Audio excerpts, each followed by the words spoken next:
Free ಅಲ್ವಾ wifi?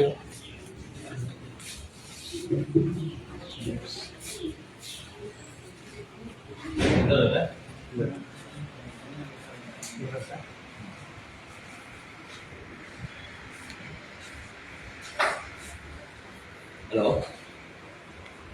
ಹೇಳಿ ಹೇಳಿ.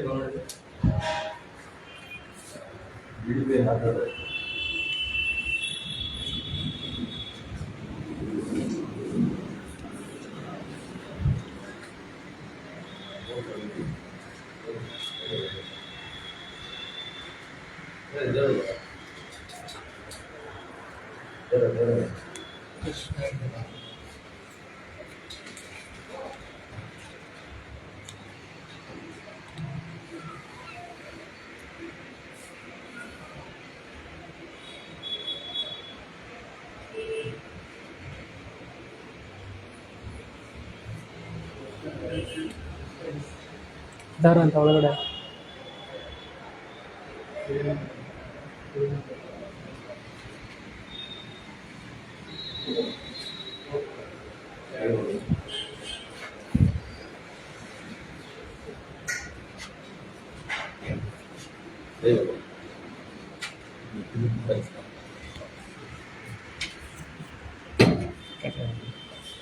ನಮಸ್ಕಾರ.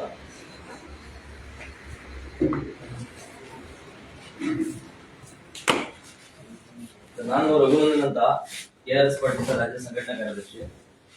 ಕ್ಷಮಿಸೋದೇನಿಲ್ಲ, ನಾವು ಲೈವ್ ಮಾಡ್ತಾ ಇದೀವಿ ನಿಮ್ಮ ಸಾರ್ವಜನಿಕರ ಮಾಹಿತಿಗೋಸ್ಕರ. ಸೊ ಈಗ ನಾವು ಒಂದು 15 ದಿನದ ಹಿಂದೆ ಇವ್ರಿಗೆ ನಿಮ್ಮ ಡೈರೆಕ್ಟರ್ಗೆ ಒಂದು ಇದನ್ನ ತಂದುಕೊಟ್ಟಿದ್ವಿ.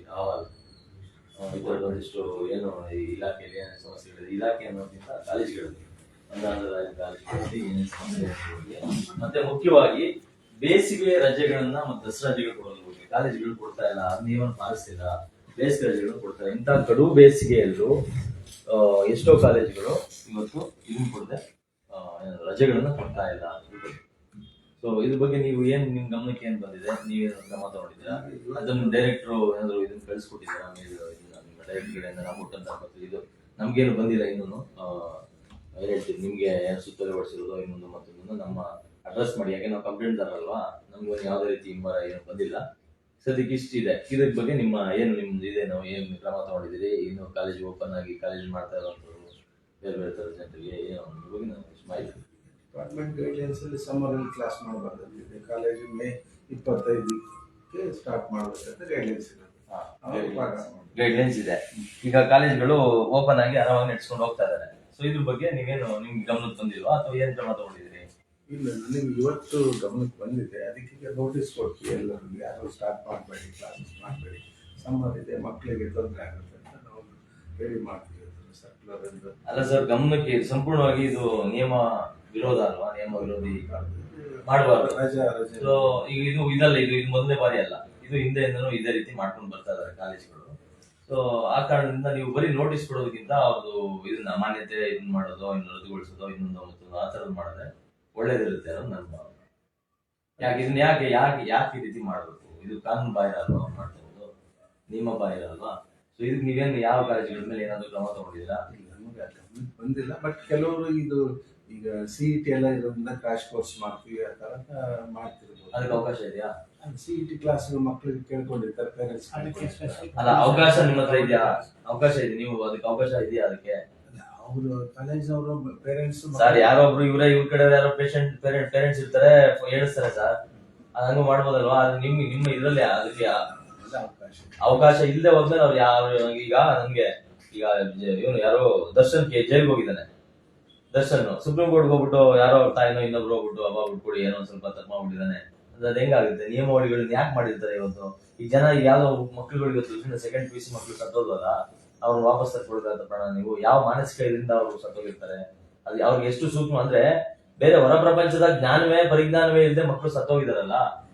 ಅಂದ್ರೆ ಹೆಂಗೆ ಸಂಕೋಚಿತರನ್ನಾಗಿ ಜನರನ್ನ ಯುವ ಪೀಳಿಗೆಯನ್ನ ಮಾಡ್ತಾ ಇದಾರೆ. ಅದಕ್ಕೆ ಯಾವ ರೀತಿ ಇವರು ಒಂದ್ ರೀತಿ ಪ್ಲಾನ್ ಪಿತೂರಿ, ಇದೊಂದು ರೀತಿ ಹೇಳಿ ಹೆಂಗೆ ಪಿತೂರಿನ ಯಾವ ರೀತಿ ಮಾಡಿ ಈ ಮಕ್ಕಳನ್ನ ಈ ತರದ್ದು ಒಟ್ಟಾರೆ ಈ ಯುವ ಜನಾಂಗವನ್ನ ಯಾವ ರೀತಿ ಹಾದಿ ತಪ್ಪಿಸ್ತಾ ಇದಾರೆ ಅನ್ನೋದು ಒಂದು ಸ್ಪಷ್ಟ ನಿದರ್ಶನ ಇದು. ಇದ್ರ ಬಗ್ಗೆ ನೀವೇನ್ ಕ್ರಮ ತಗೋತಾ ಇದೀರಿ ಮತ್ತೆ ಯಾಕೆ ತಗೊಳಕ್ ಆಗ್ತಾ ಇಲ್ಲ ಅನ್ನೋದ್ರ ಬಗ್ಗೆ ನಾನು ನಿಮ್ಗೆ ಕೇಳ್ತಾ ಇದ್ದೀನಿ. ಯಾಕೆಂದ್ರೆ ಹೋದ ವರ್ಷ ಇದನ್ನ ನಾವು ಬಂದ್ ಕೊಟ್ಟಿದ್ವಿ, ಯಾವುದೇ ರೀತಿ ಕ್ರಮ ಆಗಿರ್ಲಿಲ್ಲ. ಸೊ ಈ ವರ್ಷ ಮತ್ತೆ ಇದು ಬರೀ ಮಕ್ಕಳದು ಅಂತಲ್ಲ, ಇದು ಶಿಕ್ಷಕರ ಇದು ಇದೆ, ಇಲ್ಲಿ ಹಿತಾಸಕ್ತಿನೂ ಇದೆ. ಶಿಕ್ಷಣ ಅನ್ನೋದು ಶಿಕ್ಷಕರು ಅನ್ನೋದು ಅದು ಅವ್ರ ಕಾರ್ಮಿಕರಲ್ಲ, ಅವ್ರ ನೋಬಲ್ ಕಾಸು ಶಿಕ್ಷಣ ಅಂತ ಹೇಳೋದು, ಪಾಠ ಮಾಡ್ಬಿಡೋದು. ಅವ್ರ ಮೇಲಿರುವಂತವ್ರು, ನೀವು ಅವ್ರಿಗಿಂತ ದೊಡ್ಡವರು, ಅವರ ಹಕ್ಕುಗಳನ್ನ ಕಾಪಾಡ್ಬೇಕಾದಂತವ್ರು ಏನು ಕ್ರಮ ತಗೊಂಡಿದ್ದೀರಾ? ಈಗ ಅವ್ರ ಶಿಕ್ಷಕರಿಗೆ ದಿನಪ್ರತಿ ಬೆಳಗ್ಗೆ 8 ಗಂಟೆಯಿಂದ ರಾತ್ರಿ ಸಂಜೆ 5-6 ಗಂಟೆ ತನಕ ಕೆಲಸ ಮಾಡಿಸ್ತಾರೆ. ಇವಾಗ ಕಾರ್ಮಿಕರಿಗಿಂತ ಈ ಕೀಳಾಗಿ ನಡೆಸ್ಕೊತಾ ಇದ್ದಾರೆ ಜನರನ್ನ. ಅದ್ರ ಬಗ್ಗೆ ಏನಾದ್ರು ಕ್ರಮ ತಗೊಂಡಿದ್ದೀರಾ? ನಿಮ್ಮಲ್ಲಿ PF ರೆಗ್ಯುಲೇಷನ್, PF ಯಾರು ಕೊಡ್ತಾ ಇದಾರೆ ಏನು ಅನ್ನೋದ್ರ ಬಗ್ಗೆ ನಮ್ಗೆ ಇನ್ನೂ ನಿಮ್ಮ ಮಾಹಿತಿ ಹಕ್ಕು ಕೇಳಿದ್ರು ಮಾಹಿತಿ ಕೊಡ್ತಾ ಇಲ್ಲ. ನಿಮ್ PF ನಮ್ಮ ಶಿಕ್ಷಕರಿಗೆ PF ಸಿಗ್ತಾ ಇಲ್ವಾ ಅನ್ನೋ ಕನಿಷ್ಠ ಪರಿಜ್ಞಾನವೂ ನಿಮ್ ಇಲಾಖೆಗಿಲ್ಲ. ಡಿಪಾರ್ಟ್ಮೆಂಟ್ ಅವರು ಕೊಡಬೇಕು, ಅದು ನಮ್ ಗಮನಕ್ಕೆ ಬಂದಿಲ್ಲ. PF ಅದೆಲ್ಲ ಮತ್ತೆ ಯಾರ ಗಮನಕ್ಕೆ ಬರೋದಿದೆ? ಯಾರ ಗಮನಕ್ಕೆ ಬರ್ಬೇಕು? ಯಾರ ಗಮನಕ್ಕೆ ತಗೋಬೇಕಿಲ್ಲ? ಮತ್ತೆ ಯಾರು ಇವ್ರು ಹಕ್ಕುಗಳನ್ನ ಕಾಯೋರು ಯಾರು? ಮತ್ತೆ ಇವ್ರು ಕಾಲೇಜ್ ಅವ್ರದಂತೂ ನೀವು ಇನ್ನೂ ಅವ್ರನ್ನ ಕೇಳಿದ್ರೆ ಮಾನ್ಯತಾ ನವೀಕರಿಸಿದ ಪ್ರತಿಗಳೇ ಇಲ್ಲ ಅಂತಾರೆ. ಮತ್ತೆ ಅವ್ರ ಮಾನ್ಯತೆ ರದ್ದೆಲ್ಲಾಗುತ್ತೆ. ಅವ್ರು ಮಾನ್ಯತೆ ಕೊಟ್ಟಾಗ ರದ್ದಾಗೋದು ಅಂತ ಅವರು ಇದೆಲ್ಲ ಓಪನ್ ಮಾಡ್ಕೊಂಡು ಕೂತಾರೆ. ಈಗ ನೀವು ಏನ್ ಮಾಡ್ತಾ ಇದೀರಿ? ಮತ್ತೆ ನೀವೆಲ್ಲರೂ ನೀವು ಆರಾಮಾಗಿ ನೋಡಿ, AC ಆರಾಮಾಗಿದ್ದೀರಾ ನೀವು? ಜನರು ಮಕ್ಕಳು ಕಡು ಬೇಸಿಗೆ ಇವತ್ತು ಆಚೆ ಬನ್ನಿ, 1 ನಿಮಿಷ ನಿಂತ್ಕೊಳ್ಳಿ ಆಚೆ. ನಾನು ಹೇಳಿದ್ದೆ ಸಮಾಜದಲ್ಲಿ ಯಾರು ಮಾಡಬಾರ್ದು ಅಂತ ಹೇಳಿದ್ವಿ. ನಾನು ಒಂದು ನೋಟಿಸ್ ಕೊಡ್ತೀನಿ, ಎಲ್ಲ ಸ್ಟಾಪ್ ಮಾಡ್ತಿರ್ತಾರೆ ಇದ್ರೆ ಕಾಲೇಜ್ನವ್ರಿಗೆ ಫೋನ್ ಮಾಡಿ. ಅಲ್ಲ, ಈಗಲೇ ನಾನು ಬೇಕಾದ್ರೆ ಕಾಲೇಜಲ್ಲಿ ಫೋನ್ ಮಾಡಿ ನಾನು ಇದು ಮಾಡ್ಕೊಡ್ತೀನಿ, ಬೇಕಾದ್ರೆ ಕ್ಲಾರಿಟಿ ಮಾಡ್ಕೊಡ್ಲ. ಈಗ ನಾನು ಮೆಸೇಜ್ ಮಾಡ್ತೀನಿ ಮೇಡಮ್, ಎಲ್ಲ ಕಂಪಲ್ಸರಿ ನೀವು ಯಾರು ಸಮಾಜದಲ್ಲಿ ಕ್ಲಾಸ್ ಮಾಡಬೇಡಿ ಅಂತ ಹೇಳ್ತೀನಿ. ಇದು ನೋಡಿ ಸರ್, ನಾವು KRS ಪಕ್ಷ ಅಂತ ದಯವಿಟ್ಟು ನಮ್ಮ ಪೇಜ್ಗಳಿಗೆ ನೋಡಿ. ನಾವು ಯಾರು ಕರ್ತವ್ಯ ಲೋಪ ಸಿಗ್ತಾರೆ ಅವ್ರಿಗೋಗಿ ಒಂದು ಸಾರ್ವಜನಿಕ ಸನ್ಮಾನ ಅಂತ ಮಾಡ್ತೀವಿ. ಅದಕ್ಕೆ ಭಜನರಾದವ್ರು ಯಾರು ಅಂತಂದ್ರೆ ಭ್ರಷ್ಟರು, ಕರ್ತವ್ಯ ಲೋಪ ಎಸೆದವರು, ಕರ್ತವ್ಯನ ಸರಿಯಾಗಿ ಎಸೆದವರು. ದಯವಿಟ್ಟು ಅದಕ್ಕೆ ನೀವು ಅರ್ಹರಾಗಬೇಡಿ. ಅದನ್ನ ನೀವು ನಿಮ್ನ ಮಾಡಕ್ ನಮ್ಗೆ ಇಷ್ಟ ಇಲ್ಲ. ಈ ಎಲ್ಲಾ ಸರ್ಕಾರಿ ಸಾರ್ವಜನಿಕ ನೌಕರರು ಚೆನ್ನಾಗಿ ಗೌರವ, ನಿಮ್ಗೆ ಅಂತ ಒಂದು ಘನತೆ ಗೌರವ ಇರುತ್ತೆ, ಅದನ್ನ ಉಳಿಸ್ಕೊಳ್ಳಿ ಅನ್ನೋ ಭಾವನೆ ನಮ್ದು. ಆದ್ರೆ ದಯವಿಟ್ಟು ಅದಕ್ಕೆ ಬಾಧ್ಯರಾಗಬೇಡಿ.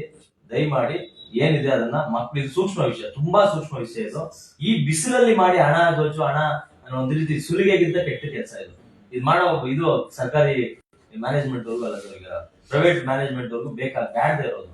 ಇದ್ರಲ್ಲೇನೆ ನೋಡಿ, ಸರ್ಕಾರದವರು ರಜೆ ಕೊಟ್ಟಿರ್ತೀರಾ, ಖಾಸಗಿ ಕಾಲೇಜ್ ಅವರು ಇದಕ್ ಹೋಗ್ಬೇಕು, ಸರ್ಕಾರಿ ಮಕ್ಕಳು ಇಲ್ಲಿ ಆರಾಮಾಗಿ ಆಟ ಆಡ್ಕೊಂಡು ಫೀಲ್ಡ್ ಅಲ್ಲಿ ಇರ್ತಾರೆ. ಯಾರೋ ಪ್ರೈವೇಟ್ ಹುಡುಗರು ಇದಕ್ ಹೋಗ್ಬೇಕು, ಕಾಲೇಜ್ ಹೋಗ್ಬೇಕು. ಅದ್ ಹೆಂಗಿರುತ್ತೆ?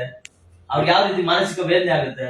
ಇವ್ನು ಆಟ ಆಡ್ತಾನೆ, ಅವನು ಚುಡಾಯಿಸಿರ್ತಾರೆ, ನೋಡೋ ಆಟ ಆಡ್ತಿದ್ದೀನಿ, ನೀನ್ ಕಾಲೇಜ್ ಹೋಗ್ಬೇಕು ಅಂತ. ಅದ್ ಹೆಂಗಿರುತ್ತೆ? ಅದು ಅಲ್ಲೇ ಮಕ್ಕಳಲ್ಲೇನೆ ಒಂದ್ ರೀತಿಯ ಅಸಮಾನತೆಯನ್ನ ಇದನ್ನ ತಂದಂಗ ಆಗುತ್ತಲ್ವಾ? ಅದು ಮಕ್ಕಳ ಮಾನಸಿಕವಾಗಿ ಅದು ಒಂದ್ ರೀತಿ ಹೊರೆ ಆಗಲ್ವಾ? ಮಾನಸಿಕವಾಗಿ ಅವ್ರಿಗೆ ಖೇದ ಉಂಟಾಗಲ್ವಾ? ಶೂರ್ ಇವತ್ತು ಒಂದು ಮೀಟಿಂಗ್ ಮಾಡಿ ಸರ್, ಇದು ತುಂಬಾ ತುರ್ತಾಗಿ ಆಗ್ಬೇಕಾಗಿರೋದು. ಇನ್ನು ಬೇರೆ ಬೇರೆ ಮನವಿ ನಾವು ನಿಮ್ಗೆ ಕೊಟ್ಟಿದೀವಿ. ನಿಮ್ಮವ್ರು ಕಳ್ಸಿದಾರ ನೋಡಿ, ಅವ್ರು ಕಳ್ಸೇ ಇಲ್ಲ ಇಲ್ಲಿವರೆಗೂ. ನೋಡಿ, ನನ್ಗೆ ಗೊತ್ತಿಲ್ಲ, ನಿಮ್ ಬಂದಿಲ್ಲ ಅಂತ ಕಾಣುತ್ತೆ. ನಿಮ್ ನೋಡ್ತಿದ್ರೆ ನಿಮ್ಗೆ ಡೈರೆಕ್ಟ್ರು ಯಾವ್ದೇ ರೀತಿ ಅದನ್ನ ಅವ್ರ ಡೈರೆಕ್ಟ್ರು ಯಾರೋ ಬಂದು ಕೊಟ್ಟಿದ್ದಾನೆ, ಇವರೆಲ್ಲರೂ ಅಯೋಗ್ಯರು, ಕೆಲಸ ಇದ್ದವರು ನಿಂಗೆ ತೆಗೆದು ನಮ್ ಕಡೆಗೆ ಎಸ್ತಿದಾರೋ ಇಲ್ಲ ಅವರ ಇದು ಸೀಟ್ ಕೆಳಗಡೆ ಹಾಕೊಂಡಿದಾರೋ ಗೊತ್ತಿಲ್ಲ ನನಗೆ. ಆದ್ರೆ ದಯಮಾಡಿ ಇದು ನಾವು ಮೌಖಿಕವಾಗಿ ಇದನ್ನ ಕಂಪ್ಲೇಂಟ್ ಅನ್ನು ಬೇಕಾದ್ರೆ ನಿಮ್ಗೂ ಒಂದು ಪತ್ರ ಕಳ್ಸಿಕೊಡ್ತೀನಿ, ಸಮಸ್ಯೆ ಇಲ್ಲ. ದಯಮಾಡಿ ಬೇರೆ ಬೇರೆ ಕೊಟ್ಟಿದೀವಿ ಇನ್ನೂ ಅದರಲ್ಲಿ. ಆದ್ರೆ ತುರ್ತಾಗಿ, ಅತಿ ತುರ್ತಾಗಿ ಇದು 15 ದಿನ ಇರುತ್ತೆ ಅನ್ಕೋತೀನಿ ರಜಾ, ಹೌದಲ್ವಾ? ಆ 15 ದಿನ ತುಂಬ್ಕೊಂಡು ಇವ್ರು ಏನ್ ಅಣ್ಣ ಹೊಟ್ಟೆಗೆ ಏನ್ ತಿನ್ಬೇಕು, ಏನ್ ತಿನ್ನೋದಕ್ಕೆ ಹಿಂಗ್ ಮಾಡ್ತಾರೋ ಪ್ರೈವೇಟ್ ಕಾಲೇಜ್ ಮ್ಯಾನೇಜ್ಮೆಂಟ್ ಗೊತ್ತಿಲ್ಲ. ದಯಮಾಡಿ ಮಾಡಿ ಸರ್, ಇದು ಆಗ್ರಹ ಸರ್. ನಾವೇನು ಇಲ್ಲೇನು ನಾವು ಕೇಳ್ಕೊಳಕೋ ರಮಾಯಣ ಬಂದಿಲ್ಲ, ಇದು ಆಗ್ರಹ. ನೀವು ಮಾಡಿಲ್ಲ ಅಂದ್ರೆ ನಾವು ಮಾಡೇ ಮಾಡ್ತೀವಿ, ಅದನ್ನ ಬಿಡೋದಿಲ್ಲ. ನೋಡಿ, ನೀವು ಆರಾಮ ಕೂತಿದ್ದ ನನಗೆ AC-ಲಿ. ಆದ್ರೆ ಇದನ್ನ ಮಕ್ಳಿಗೆ ನೀವು ಖಾತ್ರಿಪಡಿಸ್ಬೇಕು. ಇದು ರಜಾ ಮಕ್ಳಿಗೆ ಬೇರೆ ಬೇರೆ ಅಂದ್ರೆ ಫಿಸಿಕಲಿ ಇನ್ನೊಂದು ಮತ್ತೊಂದಕ್ಕೆ ಅವರು ಇದ್ಕೊಡುವಂತ ಸಮಯ. ಹಾಗಾಗಿ ದಯಮಾಡಿ ಇದಾಗ್ಲಿ ಮಾಡ್ಕೊಡಿ. ನಮಸ್ಕಾರ. ನೀವೇನಾದ್ರು ಹೇಳೋದಿದ್ಯಾ ಹೇಳಿ. ಫಸ್ಟ್ ಕ್ಲಾಸ್ ಸ್ಟಾಪ್ ದಯವಿಟ್ಟು ಮಾಡಿ ಸರ್, ಪ್ಲೀಸ್. ಅದು ಮಾಡಿಸಿದ್ರೆ ನಿಜವಾಗ್ಲೂ ನಾವು ಕೈ ಎತ್ತು ಮುಗಿದ್ವಿ. Thank you very much. Thank you.